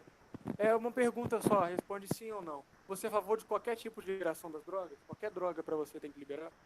Sim. Então, como é que você vai defender, por exemplo, a questão da guerra do ópio na China? Achei que você já ia falar, não, só maconha, mas já vi que você estava caminhando para outro lado. Não, é basicamente o seguinte, se você tem um produto, um recurso escasso, ele está sujeito a ser apropriado. Ou seja, a pessoa pode se apropriar desse recurso e aquilo passa a ser propriedade privada dela. Isso é a apropriação original, que Locke escreveu e tal, tal, tal. A partir do momento que aquilo é propriedade dela, por ser... Oi? Pode falar, eu achei que você ia parar de falar. Não, por ser um recurso escasso, ela se apropriou. A partir do momento que ela se apropriou, ela pode comercializar aquilo, contanto que não agrida ninguém. Se houver agressão, qualquer tipo de agressão, é considerado crime. Medidas de prevenção a isso é conscientização e conscientização não só no sentido de, nossa, não faça isso, não. Mas conscientização no sentido de que, se você fizer, as consequências serão bem ruins mesmo, e aí tua vida pode estar estragada, pode ficar arruinada. Então, é questão de consciência pré-uso da coisa, entende? Então, hoje o que acontece é justamente o contrário. Não há nenhum tipo de punição que seja legítima, pode haver punição mais ilegítima, porque existe um território que é comum, e aí a gente entra na tragédia dos comuns, né, que é um dilema econômico que a gente tem, onde se tudo é de todo mundo, ninguém cuida. O exemplo disso são as avenidas que você vê por aí, esburacadas, é público, certo? Se um cara chegar e falar, olha, eu quero fazer churrasco aqui na calçada dessa avenida e tiver obstruindo a passagem, paciência, meu querido, é dele também, ao mesmo tempo que é seu. E aí que está um problema, porque aí a gente tem conflitos, porque tem duas pessoas tentando utilizar um mesmo recurso escasso. Então, a gente vai ter um problema sério. É a mesma coisa. Você não tem como impedir, por exemplo, que um cara vá entrar armado numa escola e matar alguém. Isso pode acontecer. Agora, o que impede esse tipo de coisa é a consciência dele anterior a pegar uma arma e entrar nessa escola, de que se ele entrar, pode ter seguranças armados, ou professor armado, ou até aluno armado, vai que é no Texas, né? Esse tipo de conscientização, que acaba sendo coercitiva, porém legítima, é o que inibe determinados atos, sem que haja nenhuma ilegitimidade, havendo contrato voluntário. Exemplo é o exemplo que eu dei. Se tu mora num ambiente onde tem determinadas regras, antes de você infringir essas regras, ainda que você infrinja. Não estou dizendo aqui que, nossa, é um mundo perfeito e nunca vai ter problemas, assassinato vai acabar. Não, isso seria que Eric Foglin chama de imanentização do escato, né? A gente, pelo menos nós dois aqui, acreditamos que a única perfeição que existe é o céu, certo? O único governo perfeito também é o governo divino, que é legítimo porque ele criou todas as coisas, logo é apropriador originário de tudo. Então isso dá legitimidade a ele, até porque ele é Deus. Enfim. Então, não é um contexto de perfeição, terão problemas. Só que, às vezes, tem que tomar cuidado para não chegar com problemas que não rolaram também, né? Porque, às vezes, a pessoa chega com uma doença, é igual eu chegar com uma doença para você, olha, uma doença que ninguém nunca viu, pronto, arruma a cura, sabe? Então, quanto à questão da guerra do ópio, houve ferimento de propriedade privada? Houve, tá contra a ética, não importa. Se isso ocorrer num contexto, no caso da China, que não era um contexto onde era libertário, não deu muita coisa. Quem sofreu foi justamente as pessoas inocentes.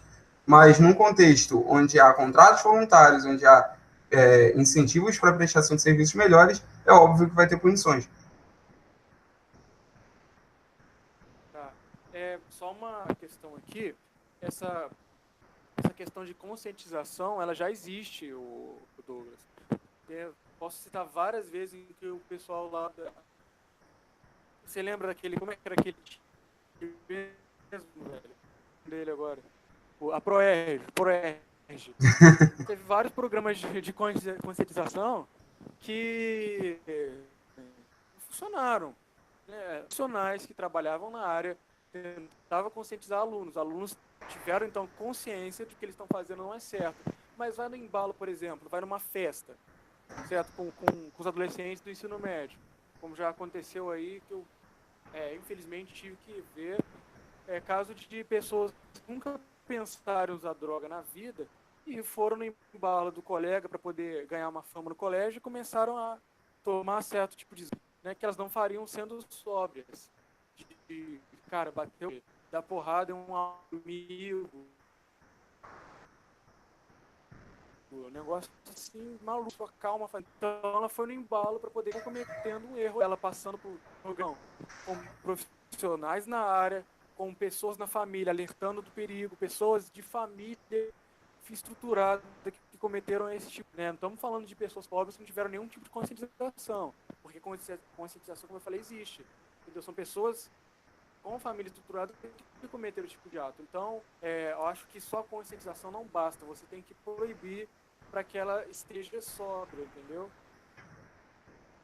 O problema é a existência de proibição. O problema existe diferença entre proibição legítima e ilegítima, né? Por exemplo, se você está na sua casa e diz para o seu filho, olha, não bote o dedo na tomada. Primeiro, você tem a guarda dele, então ele tem que te respeitar. Segundo, ele está dentro da sua casa, a propriedade é tua, então você dita as regras. Óbvio que isso não funciona, né, a ferro e fogo. Isso aí tem todo uma questão de ser a família, mas qualquer pessoa, pode ser um cunhado teu chegar na tua casa, a casa é tua, a propriedade é tua, então você dita as regras.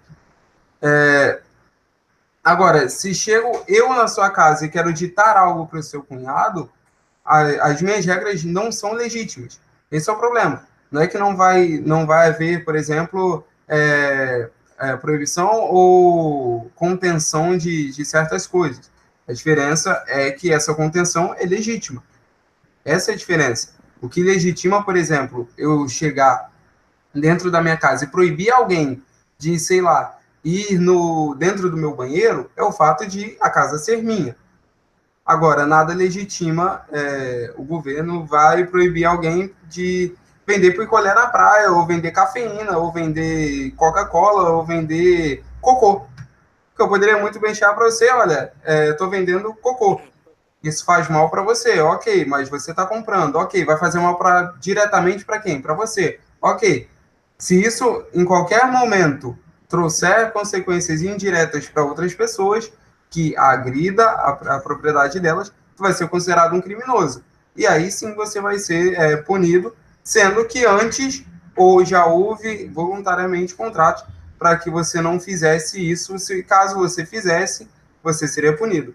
E aí é assim que funciona, a mesma coisa. Não tem como chegar para você e falar, não, eu vou acabar com acidentes de trânsito. Acidentes de trânsito são, no caso, a maior causa de morte no Brasil.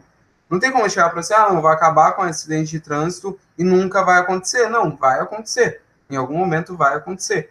A diferença é que, ainda que a minha coação exista, ela é legítima e não ilegítima, que é ao contrário do que acaba acontecendo quando você defende proibição de qualquer coisa material, seja uma arma, seja uma faca, seja qualquer tipo de coisa material. Eu volto a repetir, no sentido ético e no sentido jurídico, não existe crime sem vítima. Se é vítima, é a própria pessoa, não é crime, é a pessoa exercendo a liberdade dela. Agora, se o uso da arma, se a posse da arma, o porte da arma, de alguma forma incentivar a pessoa a se sentir num poder superior aos outros e querer matar alguém, nem por isso, não é por isso que eu tenho que proibir a pessoa de possuir uma arma, assim como, por exemplo, eu não posso proibir adolescentes de jogarem videogame, porque às vezes passam 8 horas jogando, como eu não posso proibir pessoas de beberem beberem cafeína, porque são viciadas na cafeína, e a cafeína é um estimulante, pode deixar alguém estressado, e deixando alguém estressado, o marido pode esfaquear a esposa também. Da mesma forma que eu não posso proibir o cara de beber a cerveja dele, porque ele pode ser estimulado a fazer coisas que ele não deveria fazer e agredir alguém. Da mesma forma que eu não posso proibir uma pessoa de fazer qualquer outra coisa que não agrida a propriedade de ninguém diretamente. Mas se essa coisa vier a agredir alguém, a agressão vai ser inibida, assim como é com infrações de trânsito, assim como é com pessoas que pegam armas, seja elas legais ou ilegais, pegam armas e fazem massacres e por aí vai. É simples. Eticamente, não tem como você me dizer que é legítimo. Até porque tu não legitimou até agora a questão do Estado. Está me dizendo que uma organização ela é legítima simplesmente porque, teoricamente, ela é responsável por promover um bem-estar. Mas eu volto a dizer, se o bem-estar de uma maioria for que uma minoria seja morta, então quer dizer que é legítimo? Se a maioria votou no Hitler para matar uma minoria que era de judeus, não é legítimo. Não é legítimo em momento algum. Nenhum tipo de votação onde você dá poder a uma pessoa, um poder que você não tem, você dá a uma pessoa para exercer sobre outra pessoa, é legítimo. E isso é objetivo. Não tem como você mudar isso. Porque, novamente, se você defende que não haja a propriedade privada, ao fazer isso você entra numa contradição prática, porque está usando a sua autopropriedade, está usando o seu controle sobre o seu corpo, e não só isso, mas você reconhece isso ao argumentar. Vamos lá. Primeiro, todas as leis promovidas pelo Estado devem e têm obrigação de ser leis naturais ou leis de senso comum. Então, o Estado não pode inventar uma lei que ninguém concorda, ou uma lei que há uma grande discordância. Como você falou, existem leis naturais, e, na minha opinião, o Estado pode promover ela, por que não?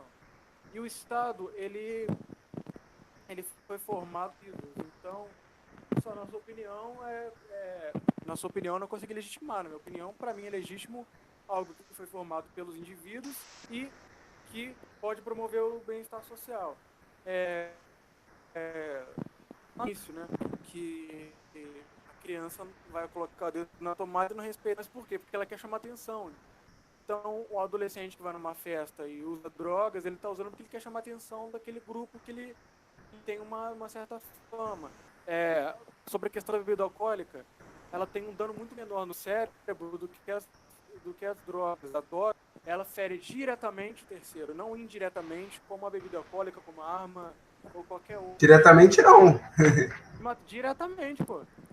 Eu nunca vi ninguém nem com cigarro. E olha lá, o cigarro só vai ferir diretamente se alguém estiver do teu lado fumando. Por isso que você tem... por isso que ninguém fuma dentro da tua casa. A casa é tua, você estipula regras. E aí sim, cara, a questão não está em fazer bem ou não. A diferença é que a nossa discordância é a seguinte.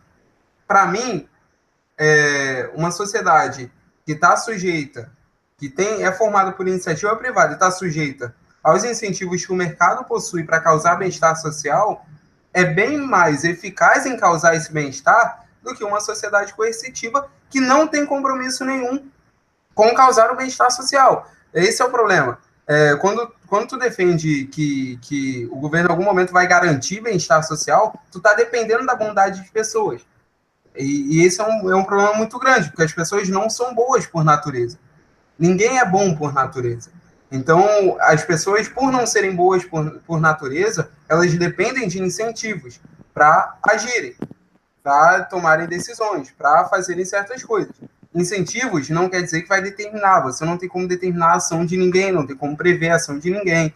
Recomendo que vocês leiam a Ação Humana, do Luiz von Mises, que a ação humana não pode ser prevista. O que pode acontecer é você ir pela lógica justamente dos incentivos. Se você tem... Eu vou até contar uma historinha que aconteceu de verdade. No século XIX, o governo britânico ele tinha que transportar alguns presos para a Austrália. E esse transporte ele era feito por capitães de navios, né? Os caras lá que pilotavam os navios e levavam esses presos. Só que tinha um problema, os caras chegavam lá ou mortos ou muito doentes. Então, acabou causando uma indignação por parte das pessoas, e as pessoas acabaram protestando, e aí, depois de um tempo, um economista teve a ideia de fazer o seguinte, olha, não é melhor a gente pagar os capitães de navios proporcionalmente aos prisioneiros que chegaram vivos e sadios lá na Austrália? E aí, sim, os capitães de navios tinham incentivos para justamente prestar o serviço com qualidade. Essa é a diferença. Cara, não dá para a gente tentar juntar realidades, porque, por exemplo, eu estava lendo uma notícia esses dias que falava sobre o real.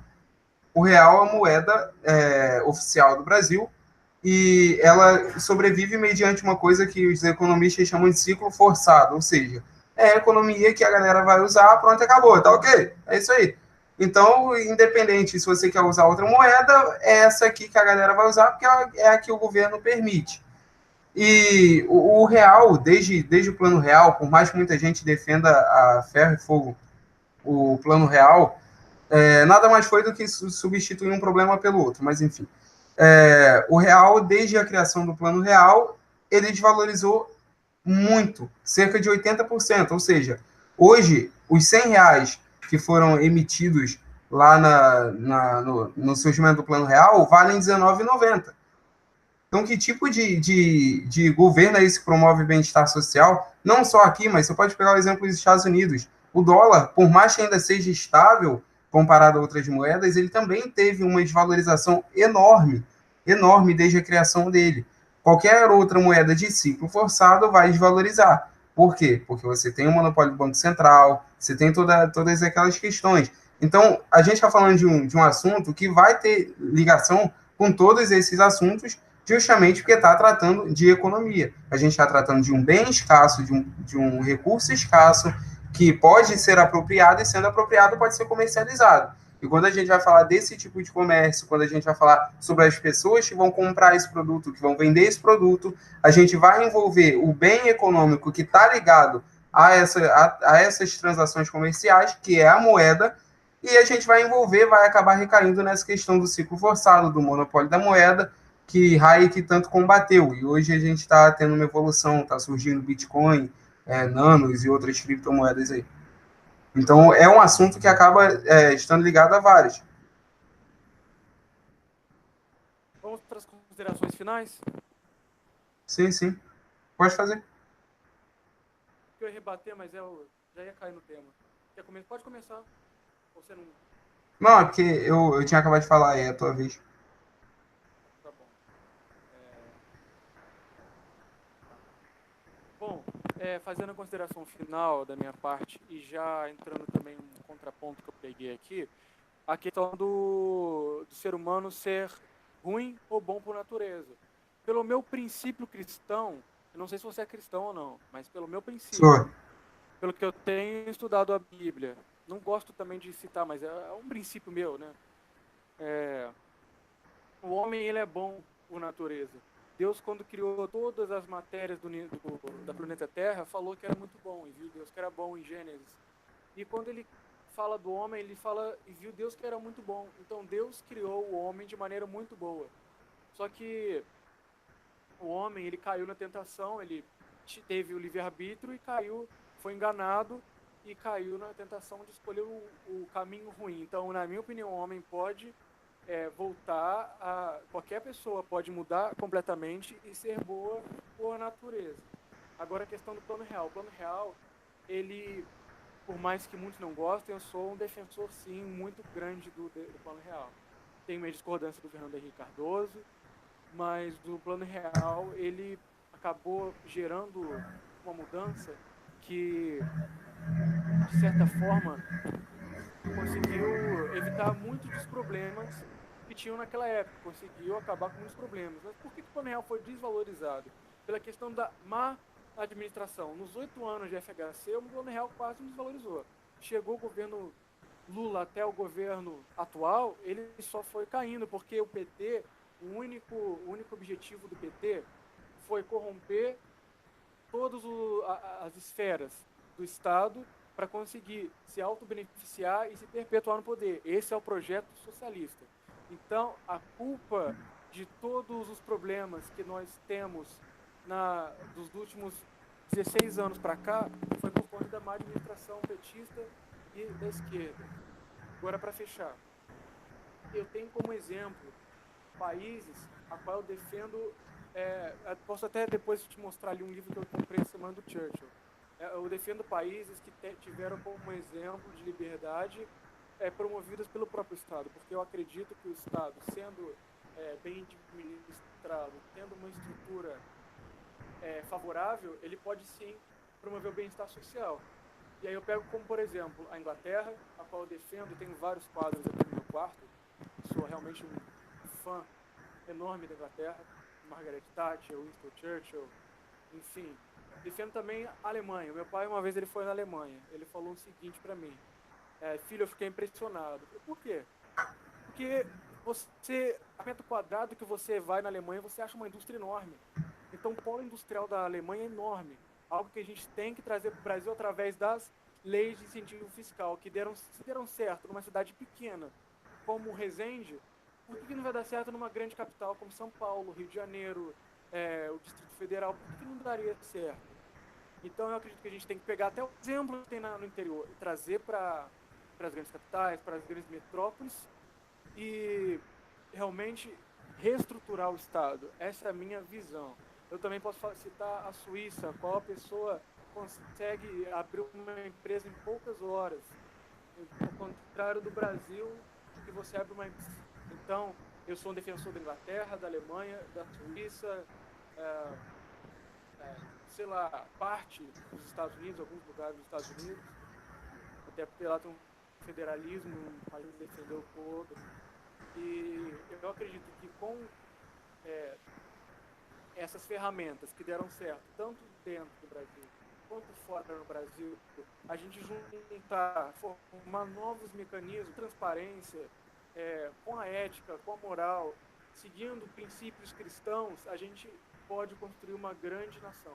O Brasil não é um país pobre, a gente tem uma riqueza enorme que nenhum país tem, só que a gente é mal administrado, a gente não tem transparência nenhuma nas camadas do Estado. E repito, a defende que qualquer indivíduo tem liberdade total, contanto que não fira a liberdade de terceiros. Pode fechar aí. Beleza. Mais uma vez, eu vou tentar deixar claro aqui que não é possível defender, basear a legitimidade apenas em consequências. Não é possível defender que algo é legítimo, algo é certo, apenas porque traz boas consequências, que traz coisas boas, e sim com base numa ética que seja universal, que realmente seja irrefutável, o que a ética argumentativa já mostrou que é. Outro ponto interessante de deixar claro é que o PT não é o único culpado de todos os males da humanidade. O histórico do Brasil é bem antigo. Você tem um histórico desde o regime militar, onde houve o tal do milagre econômico, mas aí posteriormente veio a conta, né, que foi justamente a hiperinflação, e a hiperinflação que se arrastou até a criação do Plano Real, que sim, freou essa hiperinflação, mas ao mesmo tempo não solucionou o problema. Eu acho que a gente está falando de problemas, e se a gente está falando de problemas, a gente tem que atacar a causa dos problemas e não as consequências dos problemas. A hiperinflação foi consequência de um problema que já se arrasta há muito tempo, em governos que têm o monopólio da moeda. Isso eu posso deixar alguma dica de leitura aqui, como, por exemplo, Desestatização do Dinheiro, do Friedrich von Hayek, e outras dicas vocês podem ver posteriormente, talvez, aqui na descrição, enfim. E deixar claro que, independente de uma pessoa ser pobre ou não, independente de uma pessoa ter acesso a serviços ou não, independente de uma pessoa hoje ser desempregado ou não, a gente precisa atacar a causa.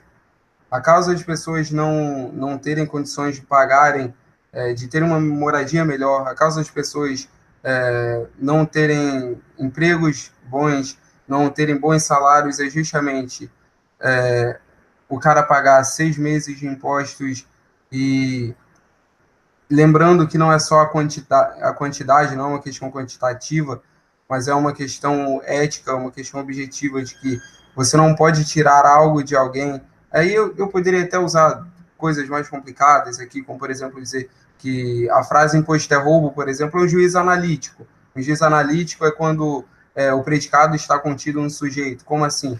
O próprio conceito de roubo está contido no conceito de imposto. Logo, você pode concluir que imposto é roubo partindo do pressuposto de que é um juízo analítico.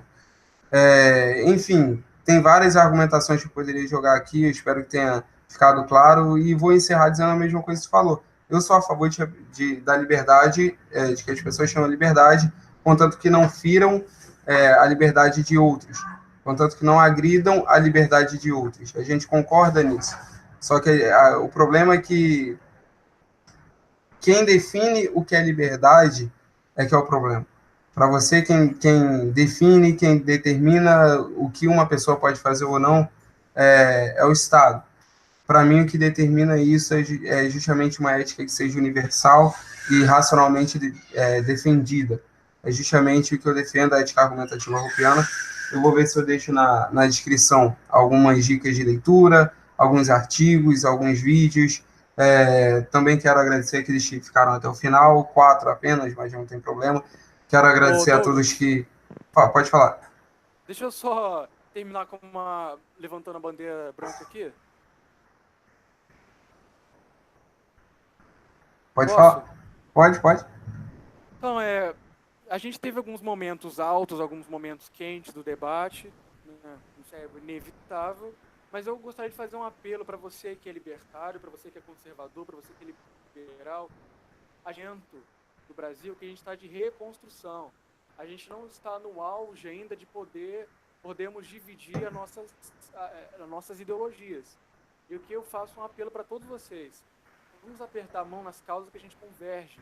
Vamos primeiro fazer as mudanças que nós concordamos de livre mercado, de livre iniciativa, contra a ideologia de gênero.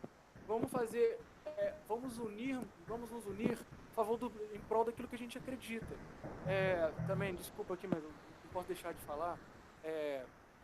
A gente tem um canal, né, eu tenho um canal no YouTube, Marco Antônio Villanova. Se puder se inscrever, a gente ainda não tem nenhum vídeo, essa semana a gente vamos começar a postar. A gente tem também uma página no Facebook, MBL Resende. Eu deixei o link na descrição da página. Deixou o link? Deixei. A gente tem o link aqui na descrição. A gente tem feito um trabalho bem legal. Eu assumi o MBL como coordenador tem 2 meses. E a gente tem feito um trabalho bem legal, lutando pela liberdade. A gente foi nas ruas. E a gente precisa do apoio de vocês. Puder curtir, puder compartilhar, falar para os amigos compartilharem. Temos também página no Instagram. E no mais é isso. Muito obrigado pela oportunidade. Espero termos mais oportunidades para debater, botar nossas ideias em jogo. Vamos poder gravar um BL News também, se Deus quiser. Quem sabe, né? Nossa região está crescendo bastante aqui. As ideias liberais, conservadoras têm crescido bastante. Eu agradeço muito a quem tem ajudado o nosso crescimento nos últimos 2 meses. Eu assumi a página, tinha menos de 700 curtidas, tinha 600 e pouco. Já está quase batendo 1.000 já. Nosso alcance tem dobrado o número de inscritos. Então, agradeço muito a quem está ouvindo e tem ajudado. E a quem não conhecia, por favor, curta a página e compartilhe. Isso aí. Eu estava conversando com o Marco antes de começar o Hangout. Eu falei, cara, é o seguinte: onde a gente concordar, a gente aperta a mão e vai. Onde a gente discordar, a gente vai ter debates, a gente vai ter esse tipo de discussão, porque é saudável. Acredito que os pontos foram expostos de uma maneira bem simples aqui para todo mundo. Deu quase 2 horas de vídeo, mas não tem problema. É uma forma legal de inaugurar o canal. Vocês que acompanharam até aqui, se inscrevam no canal, acompanhem, porque tem muita novidade vindo. Eu não sou o único do canal aqui, Pensamento Contra a Corrente, tem uma equipe. Nem todos são libertários, por isso eu quero deixar bem claro que o meu posicionamento a favor do libertarianismo não é exclusivo do canal. Vocês vão ver conservadores, vocês vão ver liberais aqui também. E quero deixar bem claro que não há esse tipo de rivalidade, não, porque fulano é superior ao outro. Cara, cada um tem seus posicionamentos, cada um tem aquilo que acredita, e espero que vocês possam ter tirado muitas coisas boas, muito conhecimento, muita informação desse debate, até porque aqui eu não ganhei debate, o Marco não ganhou debate, quem ganha o debate é justamente quem está assistindo e pode adquirir esse tipo de conhecimento. Como eu disse e repito, curtam a página no Facebook, se inscrevam aqui no canal também, acompanhem, porque tem muita coisa legal para sair. Beleza? Muito obrigado pela audiência de vocês. Pode falar. Essa semana ainda vai sair o canal do MBL em Resende. Bom. Já pode falar o debate. Já pode falar. Beleza. Um abraço, gente. Muito obrigado. Isso aí. Outra coisa que eu quero reiterar para vocês. Fiquem de olho no blog. Vão sair muitos artigos. A meta é que saiam pelo menos 4 artigos, 5 artigos por mês. E temos uma equipe comprometida nisso. Então, fiquem bem, continuem os estudos. É isso aí. Valeu.